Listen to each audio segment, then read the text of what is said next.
Welcome to the Bible Experience, where we explore the Bible one chapter at a time. Today, we'll be diving into the Old Testament, Genesis chapter 47, Jacob's family settles in Goshen. Join us as we delve into the stories, teachings, and wisdom within these ancient texts. Let's begin. So Joseph went in and told Pharaoh, "My father and my brothers, with their flocks and herds and all that they possess, have come from the land of Canaan. They are now in the land of Goshen." And from among his brothers he took 5 men and presented them to Pharaoh. Pharaoh said to his brothers, "What is your occupation?" And they said to Pharaoh, "Your servants are shepherds, as our fathers were." They said to Pharaoh, "We have come to sojourn in the land, for there is no pasture for your servants' flocks, for the famine is severe in the land of Canaan. And now, please let your servants dwell in the land of Goshen." Then Pharaoh said to Joseph, "Your father and your brothers have come to you. The land of Egypt is before you. Settle your father and your brothers in the best of the land. Let them settle in the land of Goshen. And if you know any able men among them, put them in charge of my livestock." Then Joseph brought in Jacob his father and stood him before Pharaoh, and Jacob blessed Pharaoh. And Pharaoh said to Jacob, "How many are the days of the years of your life?" And Jacob said to Pharaoh, "The days of the years of my sojourning are 130 years. Few and evil have been the days of the years of my life, and they have not attained to the days of the years of the life of my fathers in the days of their sojourning." And Jacob blessed Pharaoh and went out from the presence of Pharaoh. Then Joseph settled his father and his brothers and gave them a possession in the land of Egypt, in the best of the land, in the land of Ramesses, as Pharaoh had commanded.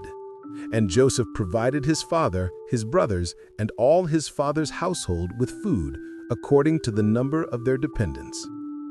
Joseph and the famine. Now there was no food in all the land, for the famine was very severe, so that the land of Egypt and the land of Canaan languished by reason of the famine. And Joseph gathered up all the money that was found in the land of Egypt and in the land of Canaan in exchange for the grain that they bought. And Joseph brought the money into Pharaoh's house. And when the money was all spent in the land of Egypt and in the land of Canaan, all the Egyptians came to Joseph and said, "Give us food. Why should we die before your eyes? For our money is gone." And Joseph answered, "Give your livestock, and I will give you food in exchange for your livestock, if your money is gone." So they brought their livestock to Joseph, and Joseph gave them food in exchange for the horses, the flocks, the herds, and the donkeys. He supplied them with food in exchange for all their livestock that year. And when that year was ended, they came to him the following year and said to him, "We will not hide from my lord that our money is all spent. The herds of livestock are my lord's. There is nothing left in the sight of my lord but our bodies and our land. Why should we die before your eyes, both we and our land? Buy us and our land for food, and we with our land will be servants to Pharaoh. And give us seed that we may live and not die, and that the land may not be desolate."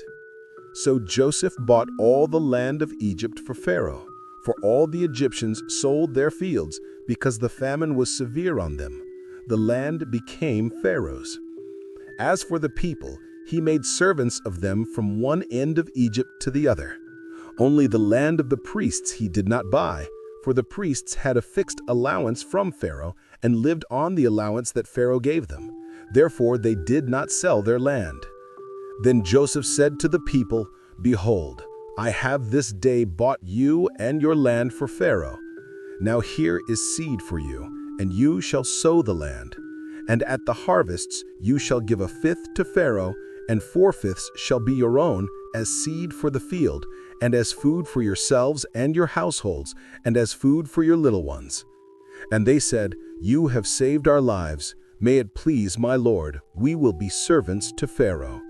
So Joseph made it a statute concerning the land of Egypt, and it stands to this day, that Pharaoh should have the 5th. The land of the priests alone did not become Pharaoh's. Thus Israel settled in the land of Egypt, in the land of Goshen, and they gained possessions in it and were fruitful and multiplied greatly. And Jacob lived in the land of Egypt 17 years.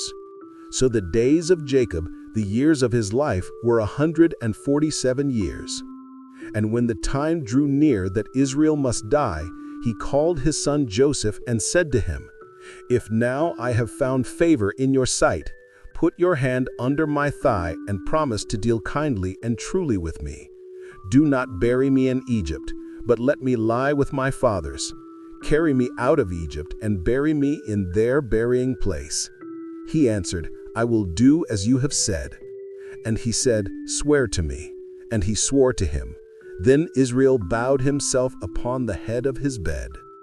That's all for the Old Testament, Genesis chapter 47. Jacob's family settles in Goshen.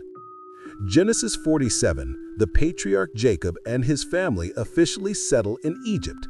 Joseph introduces his father and brothers to Pharaoh, who grants them the fertile region of Goshen to live and multiply as shepherds.